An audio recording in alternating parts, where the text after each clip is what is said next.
Hello and welcome to my review of the 2020 Honda CB500X. I've had the bike about a month and a half, and I'm just on my way back from its first service, 1,000 kilometers oil change, and they just check it up.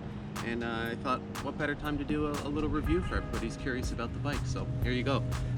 First, just a little bit about myself to put this into perspective for you. My name's Ken. I've been riding motorcycles for about 20 years. The last 10 have been mostly sport bike riding. So this is quite a departure from what I'm used to, but I wanted to do a very different type of riding. I wanted to be able to go on any surface, basically anywhere, a go anywhere bike. So I have a quest to find the best true 50-50 adventure compromise bike that I can.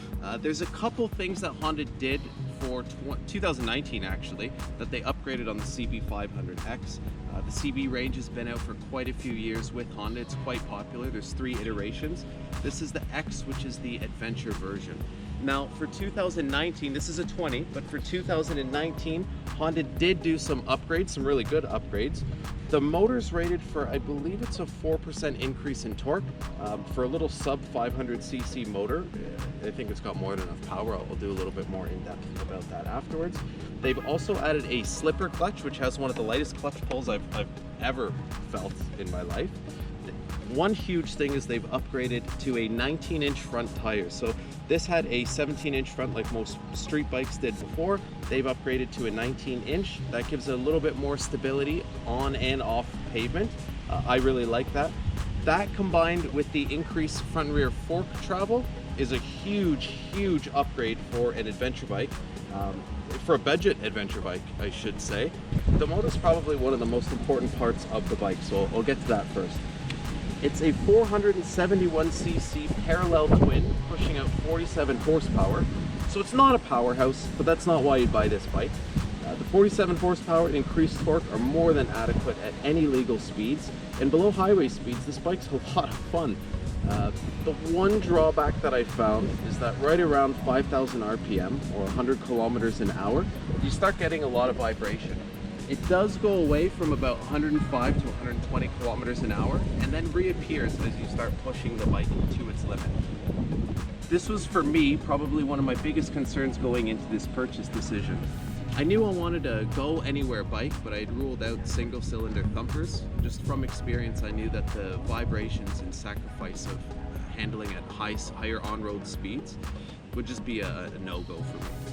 After riding both the CB and the V-Strom 650, which is the other mid-size bike that I was seriously considering, I realized that the vibrations of one sort or another were going to be a fact of life that I just had to live with if I wanted a small to mid-size adventure tour. As long as I keep it under 105, or if I go over 105, keep it between 110 and 130 on the highway, I don't find the vibration bothers me at all.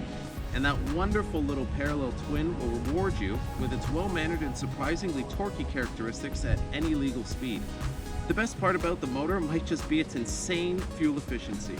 The screen showed me an average of 2.2 to 3.5 liters per 100 kilometers. With a 17.5 liter tank, you can go over 500 kilometers between fill-ups. That's just insane. I think that's unreal. I made it as far as about 450 kilometers before I chickened out and filled it up, but the reserve light hadn't come on yet, so I see no problem pushing the 500 kilometer range. Now for the riding position. So even though my dating profile says that I'm 6 foot, I'm actually only 5'11", and I don't find it cramped at all. I actually find it really comfortable. The only real hint for me that I'm on a smaller bike is the foot controls. The shifter and the brake are quite close to the pegs, and when I'm wearing any type of a larger boot, I really need to be aware of where my foot position is and make an effort to hook under the shifter and up. Downshifts and braking obviously a little bit easier, but I do notice that it's very close together on the upshifts. Other than that, it's a nice riding position, very comfortable, upright and neutral. The handlebars have a nice rise right from the factory. They actually have a very large, I believe it's a 3-inch riser on the handlebars, and they're quite wide and they're very good both on and off the road. A quick note on the mirrors. For anyone coming from sports bikes, these mirrors are simply a joy. No more having to lift your arm and twist your neck to try and make sense of a vibrating mirror the size of a toonie. No, simply rotate your eyes to the left or right and you have a full unobstructed view behind you, which is just amazing. And the seat, it seems fine, but as this is only my 1,000-kilometer review, I haven't taken it on any very long trips. Stay tuned for that. The cluster, it's digital and really slick looking. I prefer analog gauges because you can see them well in any light. This one, the odd time in direct sunlight, it can be hard to read, but it's not really a problem and it looks good. Now, arguably, the most important part of a motorcycle, along with the motor, is the suspension. That's also the bit that's the most likely to be compromised in a budget motorcycle. How did Honda do? Well, there are sacrifices made here, although it's hard to tell at first. Starting in 2019, Honda increased the suspension travel both front and rear to make it a true ADB style bike. The suspension ride quality is very plush on the road and absorbs pretty much any kind of road inconsistency or pothole with little notice. It's a very nice change from the kind of bikes that I am used to. It's also a surprisingly fun bike to ride in the twisties. While the 19-inch front wheel makes slow speed maneuvering slightly more awkward than a standard 17-inch front, once you get above the parking lot speeds, it adds a wonderful amount of stability. That stability, along with the fairly forgiving soft suspension, make for a nice gliding feeling in the corners, and it doesn't get too unsettled by mid-corner corrections. Push it too hard though, and it will start to let you know that it doesn't want to be pushed anymore. Also, when you do very quick transitions from the left to the right, it can start to feel like a bit of pogo stick. It was amusing at first, but quickly wore off. Now on the dirt, I haven't done much yet due to the stock tires. They're Dunlop Trail Max Mix Tours, I believe. They're a more road-focused tire, but from the few dirt roads that I've done, the suspension performed admirably. On the road and off-road, it soaked up whatever I threw it with no discomfort. I felt pretty much in control all the times. Off-road, its shortcomings started to appear on washboard surfaces where there was a little bit of chattering and loss of traction. Again, nothing major, as I was pushing it more than I normally would if I was just riding around. All in all, I think the suspension's great for what it is and at the price point which it's offered, and it'll exceed the needs of most people who buy it. It isn't, however, without its shortcomings. I've actually seen inside the forks of these, and there's a huge, looks like it's a 4 to 6 inch long plastic spacer inside. If you really wanted to push the bike off-road or turn it into the best 50-50 adventure bike possible, there's a couple things you can do aftermarket to get the bike up to its potential. My goal actually is to make the best 50-50 adventure bike possible, so I'm probably going to do a few modifications, and you can keep tuned and I'll update you on that. One of the other shortcomings of the suspension is there's quite a lot of brake dive after applying the front brake. Front calipers are perfectly adequate for the job. They have really good lever feel and they slow the bike down without any fuss. These are not Brembos or top-of-the-line brakes, and you know it, but again, they get the job done and I can't really complain. About the front, that is, the back brake I personally find just about useless. You need to stomp on it to get any bite. I've always been skeptical about ABS on motorcycles, but after riding this and trying it, I actually really like it.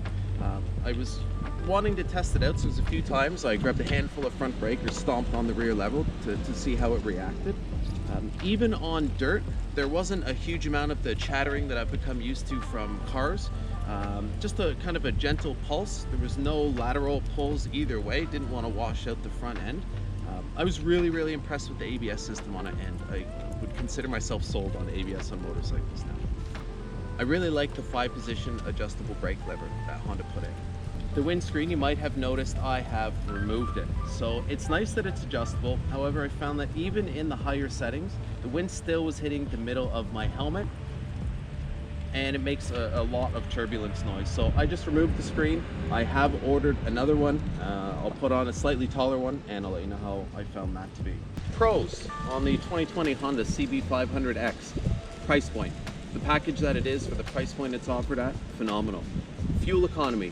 At 500 kilometers on a 17-liter tank, you'd be very hard-pressed to find a better adventure bike than that in terms of fuel economy. Again, the 16,000 kilometer service interval I find phenomenal. Not having to do an oil change or service for 16,000 kilometers lets you put a lot of time in the saddle before it has to see a dealer or a shop. I would say its comfort both on and off the road is a big plus in its favor as well. And it's got a huge aftermarket, so you can make this bike in anything that you want through the aftermarket. Now, cons, negatives. Really, I don't have too much I could say that's negative about this bike. The only drawback for me personally that I wish was different is really the buzziness at around the 5,000 RPM range. Again, a smaller bike like this, you're going to have to deal with vibrations at some point. Even going up and trying different 650s, there was still vibrations in some shape or form somewhere along the way. So I'm putting it under the cons, but really there's not much you can do. You're going to have some sort of vibrations. It's not that bad. Other than that, I mean, it could use a little more power, but again, if you're looking for power, this isn't the bike that you're looking at. All in all, for what Honda did, I think it's a phenomenal package. I'm really happy with this little bike. So who's it for? I'd say it's for really anybody. The only person it's not for is someone who's looking to strictly go fast and break the speed limits. That person is not going to be satisfied with this bike.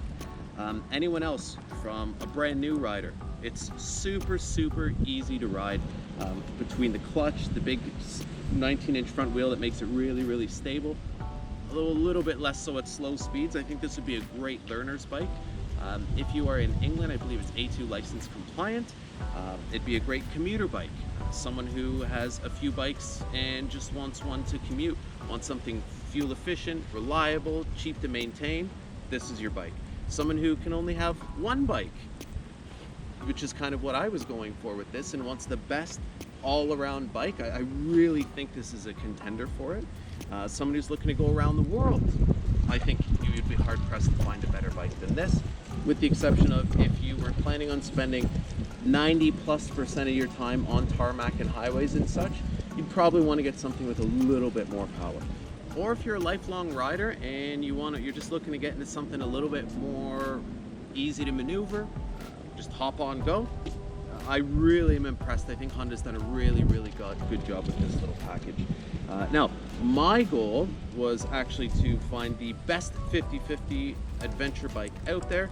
This is almost there, but like I alluded to earlier in the video, I think there's some stuff that you can do from the aftermarket to make it into potentially the truest, best 50/50 adventure bike out there.